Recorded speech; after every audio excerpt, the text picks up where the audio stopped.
Programme میں آگے بڑھتے ہیں اور ہم لاسٹ سیگمنٹ پہ موجود ہیں اور بات کرتے ہیں کچھ قانون کے حوالے سے، وراثت کے حوالے سے۔ بہت ساری چیزیں ہیں، جب ہم بہن بھائیوں کی بات کرتے ہیں تو آپس میں ایک ہی پلیٹ میں بیٹھ کے کھا رہے ہوتے ہیں، لیکن وقت گزرنے کے ساتھ ماں باپ جب چلے جاتے ہیں تو جو لڑائی کی وجہ بنتی ہے وہ ایک وراثت بنتی ہے، کس کو کس طرح سے منتقلی کی جائے، کیا ہو جائے، اگر کوئی خدا نہ خواستہ فوت ہو گیا تو بہت ساری چیزیں جو ہیں ایک طرح سے جھگڑے کا سبب بنتی ہیں، اور وہی جو لوگ ہیں آپس میں ایک پلیٹ میں بیٹھتے ہیں، ایک پلیٹ میں کھاتے ہیں، تو وہ آپس میں ایک دوسرے کے ایک طرح سے دشمن بن جاتے ہیں، اور یہ بہت عام چیز ہے۔ ان چیزوں سے کیسے بچا جا سکے، اس بارے میں بات کریں گے۔ ہمارے ساتھ موجود ہیں ممتاز ماہر قانون اور سابق صدر لاہور ہائی کورٹ بار جناب رانا انتظار صاحب۔ السلام علیکم۔ وعلیکم السلام سر، کیسے ہیں آپ؟ شکر ہے۔ فرسٹلی بہت شکریہ پروگرام میں آنے کے لیے، اور سیکنڈلی سر میں آپ سے پوچھنا چاہوں گی جو وراثت کا حق ہے، یا جو والدین جو ہے اگر وفات پا جائیں، جو پیچھے پراپرٹی ہے وہ بچوں میں منتقلی کے لیے کیسے ہم آسانی سے کر سکتے ہیں؟ ماں باپ اگر اپنی زندگی میں کر دیں تو کیا زیادہ بہتر ہے؟ دیکھیں، ایک تو ایک چیز میں آپ کو کلیئر کر دوں پہلے، کئی دفعہ بچے ہوتے ہیں یا کوئی بھی ہوتا ہے وہ کہتا ہے جی مجھے میرا حصہ دے دیں۔ جی بالکل، کسی کا کوئی حصہ نہیں ہوتا، اوکے، ٹھیک ہے؟ جب تک انسان زندہ ہے کسی کا کوئی حصہ نہیں ہے، اور وراثت ہوتی ہے میت کی۔ ٹھیک ہے، when somebody dies تو میت کی شکل میں چلا ویسے منتقلی ہوتی ہے۔ ٹھیک ہے، اب آپ نے یہ دیکھنا ہے کہ میں آپ کو آسان لفظوں میں سمجھاؤں کہ کسی کی ڈیتھ ہوئی تو میت بن گیا نا، اس سے پہلے تو نہیں۔ اس دن اس کے وارث کون ہے، صحیح، اس دن اس کی وراثت میں کون کون آتا ہے؟ ضروری نہیں کہ ماں باپ ہی ہیں، کوئی اور بھی رشتہ دار بھی ہو سکتا وہ ہے، اس کا حقدار ہے۔ ٹھیک ہے۔ اس دن میت کے جو وارثان ہیں ان میں اس کی جو پراپرٹی ہے وہ تقسیم ہونی، اس کی اکیلی پراپرٹی نہیں ہوتی، بینک اکاؤنٹس ہیں، گاڑی ہیں، یا اس کا نام کوئی بھی چیز جو ہے وہ اس کی تقسیم ہونی ہے، ٹھیک۔ تو اس میں جس کا جو شیئر بنتا ہے اس کے مطابق، انفارچونیٹلی ہمارے ملک میں اس چیز کو نا جو ہے اس کے بعد اس کی فردر جو ٹرانسفر ہے اس کو ہم نے بہت لینتھی کر دیا ہوا ہے، اس کو بہت مشکل بنا دیا ہوا ہے۔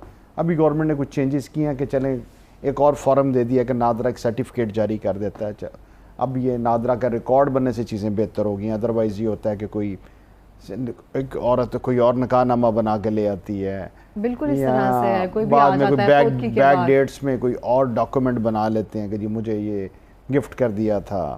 تو اس طرح سے مسئلے مسائل جو ہیں، تو اس کے مطابق تو میرا تو ذاتی خیال یہ ہے کہ یہ تو ایک اٹل حقیقت ہے کہ سب نے مرنا ہے، تو اس کے لیے ہمیں اپنا چاہیے کہ زندگی میں ہی جس کو جو چیزیں دینی ہیں، مگر یہ بھی نہیں میں کہتا کہ ساری دے دیں۔ اس کے بعد پھر ہم نے یہ بھی دیکھا کہ ماں باپ بیچارے دھکے کھاتے رہتے ہیں، بالکل اس طرح سے، یہ ٹھیک فور شور بات۔ ہے۔ اس کے علاوہ ایک اور بڑی امپورٹنٹ چیز ہے، ہم یہ ہر وقت ہمیں مختلف چیزوں، کیونکہ اگلے سانس کا نہیں پتہ۔ میں نے ابھی ریسنٹلی کچھ کیسز کیے ہیں، 2-3 جن میں اچانک ڈیتھ ہوئی ہے اور اس فیملی کو ایسٹس کا ہی نہیں پتہ کہ کس کے کون سے کیا ہیں، نہیں، کہ اس کے پاس ایسٹس کیا ہیں، ایگزیکٹلی، اس نے کسی سے کتنے پیسے لینے ہیں، کیا ہے۔ تو میرا خیال ہے آپ کو ایسی کوئی ضرور چیز بنانی چاہیے لائف میں، اور کسی ایک دوسرے شخص کو جو آپ کے سب سے قریب ہے اس کو پتہ ہونا چاہیے کہ آپ کے ایسٹس کیا ہیں اور چیزیں کیا ہیں، تاکہ اللہ نہ کرے ان کیس آف ڈیتھ یہ چیزیں آپ کی جو معاملات ہیں، کیونکہ ہماری فیملیز میں اور چیزوں میں پھر اس چیزوں کو فیس کرنا پڑتا ہے، بعد میں بچے ہیں یا کچھ اور ہے، اور وہ ان کا رائٹ ہے وہ انجوائے اس سے کوئی اور کر رہا ہے۔ ان معاملات کو دیکھنے کے لیے ہمیں ہر چیز کے لیے مینٹلی تیار رہ کے اس کے مطابق چیزوں کو جو ہے وہ کرنا چاہیے۔ بالکل اس طرح جیسے آپ نے بڑی اچھی بات کی ہے کہ اٹل حقیقت ہے، obviously سب نے کرنا ہے، اور اپنی زندگی میں ہم چیزیں دے بھی نہیں سکتے کسی کے اختیار میں، کیونکہ پھر ماں باپ دھکے ہی کھاتے ہیں، اور یہ بڑی حقیقت ہے ایک طرح سے۔ تو سر میں آپ سے پوچھنا چاہوں گی ڈکلیریشن کا طریقہ کار کیا ہوتا ہے؟ دیکھیں، اس میں 2 چیزیں ہوتی ہیں، ایک تو ہم بولتے ہیں ڈیکلیریشن اور ایک ہوتا ہے سکسیشن۔ اوکے، جو ہوتی ہے نا اموویبل، یہ لیگل ٹرمز ہیں ویسے، اموویبل پراپرٹیز، اموویبل میں جس طرح زمین ہے جو موو نہیں ہو سکتی، اس کے لیے ہم ڈیکلیریشن لیتے ہیں۔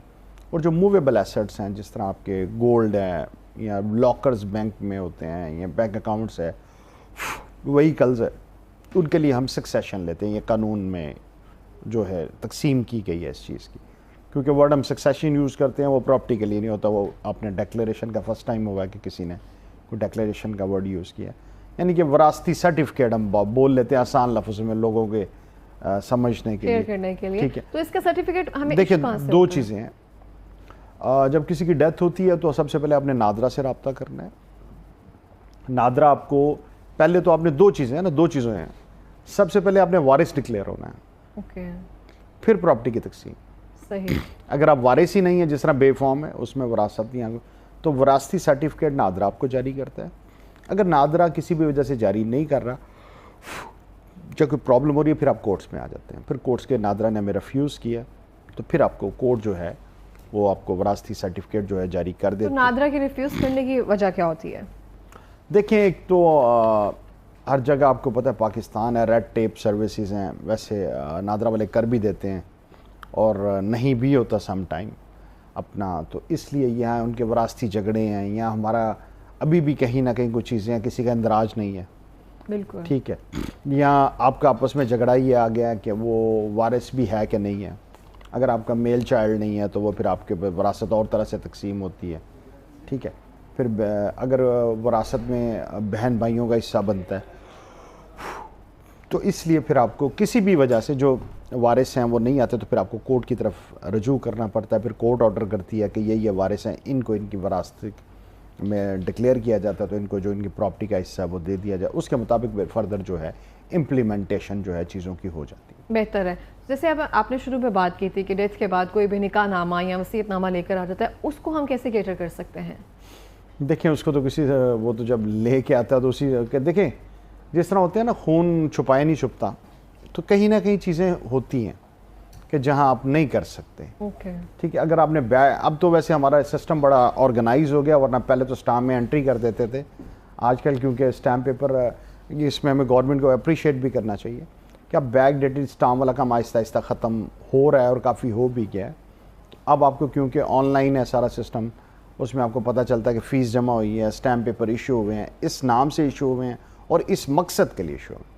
وہ سارا کچھ اس کے اوپر جو ہے بالکل مینشن ہوتا ہے. تو سر میں آپ سے پوچھنا چاہتی ہوں، مستقبل میں جیسے ہم ہوتا ہے کہ خدا نہ خواستہ چھوٹے بچے ہوتے ہیں، والدین کی ڈیتھ ہو جاتی ہے تو آگے ان کو جو بھی ان کا حصہ ہے وہ تھوڑا ملنے میں مشکل پیش آتی ہے، اس صورتحال سے کیسا بچا جا سکتا ہے؟ دیکھیں، اس میں دو تین چیزیں. ایک تو آپ وصیت کر سکتے ہیں. وصیت ایک بڑا 3 سے زیادہ آپ نہیں کر سکتے، اور اگر آپ وصیت کریں تو اس کو رجسٹر کروا لیں. کل کو کوئی کہہ دے گا جی وصیت تو یہ جعلی ہے یا کچھ اور. اچھا، وصیت بھی رجسٹرڈ ہوتی ہے؟ رجسٹر کروا سکتے ہیں آپ. اوکے، ٹھیک ہے، رجسٹر کروا سکتے ہیں آپ. اور دوسرا یہ کہ گفٹ آپ کسی کو، آپ کسی کی جتنی مرضی پراپرٹی کر دیں، کوئی نہیں. اب میرا موبائل ہے، میں جس کو مرضی دے دوں، ٹھیک ہے، اس میں مجھے کوئی نہیں پوچھ سکتا. اور ویسے بھی میں نے آپ کو کہا کہ وہ کہتے نہیں کہ میرا حصہ نہیں ہوتا، حصہ مرنے کے بعد ہوتا ہے. صحیح، ٹھیک ہے. تو جو پراپرٹی کسی کو گفٹ کر دی جائے آپ اس کو نہیں پوچھ سکتے، وہ کسی غیر کو بھی کر سکتے ہیں، ضروری نہیں کہ اپنے وارثوں کرنا. بہرحال ہمارے اب جو حالات بنتے جا رہے ہیں، میرا خیال ہے ہم تو جائیدادیں جو بناتے ہیں نا، یہ فردر بچوں میں جھگڑوں کے لیے بناتے ہیں. بڑی آپ نے اچھی بات کی ہے، جھگڑوں کے لیے ہے کہ فردر انہوں نے ان چیزوں میں جھگڑنا کیسے ہے. تو میں تو یہ کہوں گا کہ آپ کے پاس جو پیسے خود بھی انجوائے کریں فی الحال، ٹھیک ہے، جو آپ کا اچھا لائف سٹائل یا چیزیں ہیں ان کو کریں، اور اس کے ساتھ ساتھ آپ کے پاس سیونگ ضرور ہونی چاہیے. کیونکہ پاکستان میں ایک پرابلم ہے، اگر ہم یورپ کی بات کرتے ہیں یا باقی کنٹریز کی، تو وہاں ان کو بیسک چیزوں کی فکر نہیں ہے. ان کی صحت فری ہے، ان کی ایجوکیشن بیسک فری ہے. اس کے بعد یہ ہے کہ ان کو گھر کا ایشو نہیں ہے، اگر جو جاب نہیں مل رہی تو ان کو خرچے کا ایشو نہیں ہے. تو یہ سارے معاملات کی وجہ سے وہ پھر چیزیں جو ہیں وہ ٹھیک لے کے چلتے ہیں. تو ہمیں کیونکہ یہ سارے ایشوز ہوتے ہیں تو اس لیے پھر آپ کی سیونگز اور چیزیں جو ہیں وہ ہونی چاہیے. مگر اس کے ساتھ ساتھ آپ ہر چیز بچوں کے لیے نہ رکھیں، اپنی لائف کو بھی ضرور انجوائے کریں. بالکل اس طرح سے ہے. بہت سارے لوگوں کو دیکھا ہے ہم نے کہ وہ اس طرح سے خرچ نہیں کرتے ہیں، کہا جاتا ہے بہت کنجوس ہے، لیکن ان کے پاس پراپرٹی، یہ سب بہت ساری چیزیں ہوتی ہیں. ہم اولاد کے لیے رکھ کے جاتے ہیں، بہت ساری جگہوں پر اولاد بعد میں فاتحہ بھی نہیں پڑتی ہے اور صرف جھگڑوں میں ہوتی ہے. آپ نے ابھی دیکھا ہے ابھی کتنے بڑے پراپرٹی ٹائی کون تھے، ان کے بچے اب جنازہ بھی پڑھنے نہیں آئے. کتنی بڑی بڑی سوسائٹیز ہیں ان کی. وہ تو یہ لمحہ فکریہ یہی ہے کہ اتنے پیسے کو آپ نے کیا کرنا ہے. بالکل اس طرح سے ہے. پہلے ہوتا تھا کہ چلو اتنا رکھ جاؤ کہ بچوں کے لیے پرابلم نہ ہو، لیکن بچے اس طرح سے اس کو نہیں لیتے ہیں کہ ہمارے لیے والدین کیا کر کے گئے ہیں. بیسکلی جو مجھے لگتا ہے کہ جو آپ وراثت میں دے کر جاتے ہیں نا بچوں کو، وہ تربیت ہوتی ہے یا وہ آپ کا ایک نیم ہوتا ہے جب آپ کسی کو بلاتے ہیں. نیم ہے، ایجوکیشن ہے، وہ ہے آپ جو بیسکلی چیزیں دے سکتے ہیں. مگر اس کے ساتھ ساتھ لیٹس بی ریئلسٹک، پیسہ ایک بہت بڑی حقیقت ہے، ٹھیک ہے. اور آپ کے کیونکہ ایک نظام قدرت ہے، فطرت ہے، ہمیں بھی وراثت میں چیزیں ملی. یہاں الحمدللہ ہمارے پیرنٹس بھی ابھی تک چیزیں ان کو لے کے چل رہے ہیں، سنبھال رہے ہیں، آپ کو بھی باقیوں کو بھی. تو بیسک چیزیں جو ہیں ان میں اگر آپ افورڈ کرتے ہیں چیزیں تو ضرور کرنی چاہیے. صحیح. تو سر وصیت کتنی پراپرٹی تک ہو سکتی ہے؟ اس سے زیادہ 1/3 اس سے زیادہ نہیں ہو سکتی. اور جیسے آپ نے کہا کہ وصیت رجسٹرڈ کروا لینی چاہیے, اگر وصیت رجسٹرڈ نہ کی ہو. اب کیونکہ ہمارے ملک میں ڈسپیوٹس یا چیزیں کافی ہیں, اس کے میں ابھی اس سے زیادہ ہے. دیکھیں میں آپ کو جو میں پریکاشنز کی بات کر رہا ہوں کہ فیوچر میں جو جس کی پراپرٹی ہے وہ چاہ رہا ہے کہ میری پراپرٹی کی تقسیم اس طرح سے ہو, میرے وارثوں میں ایسے ہو, تو اس کے لیے یہ ہے کہ آپ کے اپنے نام بھی ایسٹس رہنے چاہیے, ادروائز پھر آپ کو پرابلم ہو جاتی. آپ یہ بھی کر سکتے ہیں کہ آپ کے پاس کچھ چیزیں ہیں, اور پاکستان میں کیا ایوریج ایج ہے نا, تو اس ایج سے آپ کو اللہ نہ کرے فیل ہو یا کچھ ہو تو آپ اپنی زندگی میں کچھ چیزیں ان کے نام کر دیں. ٹھیک ہے, اگر آپ کے پاس 10 روپے کے ایسٹس ہیں تو 5 روپے تقسیم کر دیں ان میں کہ یہ چیزیں میں زندگی میں تقسیم کر رہا ہوں آپ کے نام میں. میں کہہ رہا ہوں پھر بھی آپ نے اپنے نام کچھ چیزیں ضرور رکھیں, کیونکہ ماں باپ ان کا ہاتھ یوں ہی رہے تو اچھا رہتا ہے.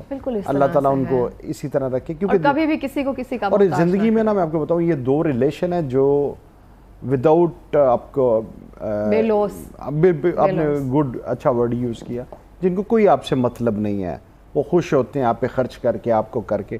باقی سب ریلیشن جو ہیں آپ دیکھیں وہ بہن بھائی بھی ہیں, بہن بھائی ہیں, بچے ہیں آپ کے سارے, وہ بھی آپ کا ATM ریلیشن ہے سب سے. ٹھیک ہے, وہ بھی ایک حقیقت ہے لائف کی, مگر ماں باپ ایک ریلیشن ہے جس سے ہم کسی بھی طرح سے ریفیوٹ نہیں کر سکتے کہ یہ. تو اس کے بعد یہ کہ آپ اگر کوئی ڈاکومنٹیشن چیزیں کر رہے ہیں ان کا پراپر اسٹامپ خریدیں, اس کی خود فیس جمع کروائیں. اس کے بعد یہ کہ اس کا پرپز ایک لکھا جاتا ہے اسٹامپ کے اندر, وہ پرپز پراپرلی لکھیں. اس کو لکھنے کے بعد اسے ڈرافٹ کریں, اپنے خود سامنے سائن انگوٹھے کروائیں. اس کی بے شک آج کل جدید دور ہے ویڈیو بنا لیں, ٹھیک ہے, اس کی تصویریں کھینچ لیں. ٹھیک, اس کے بعد اس کو رجسٹرڈ کروا سکتے ہیں تو رجسٹرڈ کروا لیں, تاکہ فیوچر پروٹیکشن جو ہے, کیونکہ جس کے جو ایسٹس ہیں وہ جیسے چار ہے اس کے مطابق اس کی تقسیم ہو جائے, وصیت ہے تو اس کو بھی تقسیم کر لیں. صحیح ہے. تو سر میں آپ سے پوچھنا چاہتی ہوں, جب کوئی بھی اگر کسی کی ڈیتھ ہو جاتی ہے, اس کا بچہ بھی اتنا بالغ نہیں ہے, جو اپنے پیچھے جو بھی پراپرٹی وغیرہ چھوڑ کر گیا ہے, تو منتقلی وہ کرنے میں مشکلات کیسے پیش نہ آئیں؟ چاچا تایا سم تھنگ, بہت سارے لوگ ہوتے ہیں. دیکھیں نابالغان کے نام پراپرٹی تقسیم ہونے میں کوئی پرابلم, ان کے نام ٹرانسفر ہونے میں کوئی پرابلم نہیں ہے, بیچنے میں پرابلم ہے. انڈر 18 جو بچہ ہے اس کے نام پراپرٹی اس کے نام ٹرانسفر ہو سکتی ہے, ایون آپ پراپرٹی خرید کے اس کے نام ٹرانسفر کر سکتے ہیں, لیکن صرف اس کو بیچنے کا بھی رائٹ نہیں ہوتا. اس کو بیچنے کے لیے اس کو پھر تھرو گارڈین آپ کو کورٹ سے پرمیشن لینی پڑتی ہے. ایون کہ پراپرٹی کو ٹرانسفر کے لیے بائر کے سگنیچر بھی ضروری نہیں ہے, سیلر کے ضروری ہیں. ہم نے ایک سسٹم بنایا ہوا نا کہ اس میں بائر کے ہم لازمی ہے یہ وہ کہ بائر کے سائننگ اٹھاؤ جی, اور اس میں چیزیں جو ہیں وہ اس طرح سے ہوں. اور دوسرا یہ کہ آہستہ آہستہ ہمارا سسٹم بہتر ہو رہا ہے. ابھی آپ کی سیل ڈیڈز بھی ای رجسٹریشنز پہ آ گئی ہیں, جس کی وجہ سے فارجری اور باقی چیزیں کافی حد تک کم ہوتی ہیں. جیسے سر ہم کوئی بھی اگر کسی کی ڈیتھ ہوتی ہے یا ہمیں پیدائش ہوتی ہے تو ہم برتھ سرٹیفکیٹ اور ڈیتھ سرٹیفکیٹ نا بہت جلدی ایک طرح سے بنوا لیتے ہیں. اس طرح سے جب کسی کی ڈیتھ ہو جاتی ہے تو ہم جائیداد منتقلی یا جو بھی وراثت ہے اس پہ انتقال وغیرہ نہیں کرواتے ہیں. اس کے بعد کوئی چیزیں کمپلیکیٹڈ ہو جاتی ہیں اگر ہم ٹائملی نہ کروائیں, کئی سال گزر جاتے ہیں. دیکھیں اس میں یہ ہوتا ہے کہ آپ کی چیزیں اگر کوئی آپ کے ساتھ فراڈ کرنا چاہے یا چیزیں کرنا چاہے پھر اس کے لیے ایزی ہے. وہ آپ کے والد کے نام سے کوئی اسٹامپ بنا کے وہ کہے جی مجھے تو بیچ کے تھے, ٹھیک ہے. تو اس لیے دیکھیں ہماری سلیکنس ہے, لیزینس ہے ہمارا ایک جو ہے, کیونکہ چیزیں آٹومیشن پہ ہونی چاہیے نا. ہم بیمار ہوں تو ہمیں فوری ڈاکٹر سے رابطہ کرنا چاہیے. ٹرو. جو بھی پروفیشنل ہے, ٹھیک ہے, کوئی بھی آپ کو ایشو ہوتا ہے پروفیشنل سے رابطہ کریں. اگر تو اس لیے ایسا کوئی ایشو ہو جائے تو فوری طور پہ تقسیم ہو جانی چاہیے, کیونکہ پرابلم آپ کی اپنی فیملی کے اندر سے ہوتی ہے, باہر سے کوئی نہیں کرتا. بالکل اس طرح سے. تو اس لیے اس کی تقسیم اس کے مطابق ہی ہونی چاہیے. دوسرا پتہ کیا ہوتا ہے, ایک چیز کی آج ویلیو 10 روپے ہے, 5 سال بعد اس کی ویلیو 100 روپے ہو جاتی ہے. تو وہ پھر بہنوں بھائیوں میں جس طرح ابھی اپنے پروگرام شروع کرتے ہوئے ایک بھی پلیٹ میں کھا رہے ہو, تو وہ پھر اس وقت ذرا لالچ آ ہی جاتا ہے انسان میں, اور پیسے کا لالچ بہت بڑا ہے. بالکل. اچھا سر, آپ کے سامنے بہت سارے کیسز آتے ہوں گے آبویسلی اس طرح سے, لائف میں آپ نے بہت دیکھے ہوں گے. کوئی ایسا ویئرڈ کیس یا کوئی آپ کو کمپلیکیٹڈ کیس لگا ہو جس کیس آنے کے بعد آپ کو لگے کہ میں ایسے نہیں کروں گا, میں اپنی لائف کو انجوائے کروں گا, یا میں دوسروں کو بھی یہ کہوں گا کہ کریں؟ ایسے بہت سارے کیسز آتے ہیں جو دیکھنے کے بعد آپ کو ریالٹی سامنے آتی ہے. دیکھیں میں اس سے بھی بڑی بات آپ سے کرتا ہوں کہ 2 چیزوں سے نا لائف کو انجوائے کرنے کے لیے پرہیز کریں. اوکے. ایک ہاسپٹل اور ایک عدالتوں کو دعوت نہیں دینی چاہیے. ٹرو. ٹھیک ہے, کہ یہ دونوں جگہیں ایسی ہیں جہاں آپ کا ٹائم بھی بہت ویسٹ ہونا ہے, جہاں آپ کو ٹینشن بھی بہت ہونی ہے, جہاں آپ کا پیسہ بھی بہت ضائع ہو رہا ہے. ٹھیک. بالکل. دوسرا میں نہیں سمجھ رہا ہوتا جس طرح ایک بندہ ہے اس کے پاس ایک دولت ہے اور وہ سارا دن اپنا کورٹس کے اندر ضائع کر دیتا. آپ کے ایک ایک دن کی آپ کی کوالٹی آف لائف کی ایک قیمت ہے کہ میں سارا دن ایک آفس کے باہر کھڑا ہوں, کروڑوں روپیہ تیرے اکاؤنٹ میں پڑا ہے. یو ہائر سم پرسن جو سروسز ہائر کر رہے ہیں, ٹھیک ہے, آپ اپنی لائف کو انجوائے کریں, وہ دن آپ یوٹیلائز کریں. جیسے آپ بے شک کسی کے ساتھ گپے بیٹھ رہے ہیں یا کر رہے ہیں کچھ, آپ ایک سارا دن جا کے ویسٹ کر رہے ہیں فار نتھنگ. تو مجھے اس میں ضرور ہوتا ہے کہ یار اب یہ کیا آپ کے پاس اتنے ایسٹس ہیں اور آپ اب ایک دن یہاں پہ سارا ضائع کر رہے ہیں, اس میٹر کو ہی کمپرومائز کر لیں. ٹھیک, کیونکہ اس بندے کے لیے تو ٹھیک ہوتا ہے جس کے بیچارے کے پاس کوئی کٹی نہیں ہے, کوئی پیسے نہیں ہیں. مگر اگر کسی کے پاس آلریڈی اتنا زیادہ پیسہ ہے تو اس کے باوجود وہ سارا دن یوں کرتا پھرتا رہتا ہے, تو اس کے بعد بھی اپنی ذات پہ خرچ نہیں کرتا. ٹھیک ہے, کروڑوں روپے آپ کے پاس ہے اور آپ پیدل آ رہے ہیں یا کچھ اور. لائف انجوائے کرنی چاہیے. میں یہ کروں اگر اللہ نے دیا ہوا تو اس سے ان کے لیے بات کروں. اللہ نے جس کو جتنا دیا ہوا اس کے مطابق آپ کو اپنا چیزیں جو ہے یہ اپنی لائف کو ایزی کرنا چاہیے, انجوائے کرنا چاہیے. بالکل اس طرح سے بہت سارے لوگ ہیں جو لٹرلی ہوتے ہیں بینک اکاؤنٹس کے حساب سے تو بادشاہ ہوتے ہیں, لیکن اصل میں ہوتے فقیر ہی ہیں. جیسے وہ زندگی ویسے ہی گزارتے ہیں بن کر, وہ والی فقیری نہیں جو ہم اس طرح سے فقراء کی بات کرتے ہیں. یہ تو ہمارا مذہب بھی کہتا ہے جی کہ آپ اپنی اس کے مطابق جو ہے آپ کو جو حیثیت ہے اس کے مطابق چیزیں جو ہے. بالکل اس طرح سے. سر کوئی پیغام دینا چاہیں گے؟ بس یہی ہے کہ آپ کو ان لڑائی جھگڑوں سے ہمیں پرہیز کرنا چاہیے اور کمپریہنسولی ہمیں وراثتی جو معاملات ہیں ان سے بچنے کے لیے اپنی لائف میں. اور کوئی ٹپ بھی دینا چاہیں گے جو بھی لوگ ہیں جو ان سب چیزوں سے گزرتے ہیں ان کو کیا کرنا چاہیے؟ میں تو آپ کو یہ کہا کہ آپ کو تمام چیزوں کے پریکاشنز کرنے چاہیے. اکیلا یہی نہیں ہے, آپ کو کوئی بھی معاملہ کرنے لگے ہیں, ہم چلے جاتے ہیں اسٹامپ فروش کے پاس یا کسی اور کے پاس, تو کسی بھی چیز میں اکیلا وکالت نہیں کہنے لگا, کسی بھی چیز میں جو پروفیشنل ہے صرف اس کے پاس جائیں. آپ بہت سارے جھگڑوں سے, معاملات سے, چیزوں سے بچ جاتے ہیں. ایون جس وقت یہ پیپر کی ڈرافٹنگ کرنے لگے نا, بالکل ٹھیک ہے, اس وقت بھی اپنے لائر سے جو پروفیشنل لائر ہے اس سے رابطہ کرنا ہے. ٹھیک, تو آپ بہت سارے زندگی میں مسائل سے اور چیزوں سے بچ جائیں گے. بالکل اس طرح سے. بہت شکریہ سر پروگرام میں آنے کے لیے, ایکسپیرینس شیئر کرنے کے لیے. اور یہ بات بالکل وجہ ہے کہ عطائی ڈاکٹر میں اور پروفیشنل ڈاکٹر میں یا پھر عطائی پروفیشن میں یا جو دوسرے پروفیشنلز ہوتے ہیں ان میں فرق تو لازمی ہوتا ہے. تو آپ دیکھیں آپ کن کے پاس جا رہے ہیں.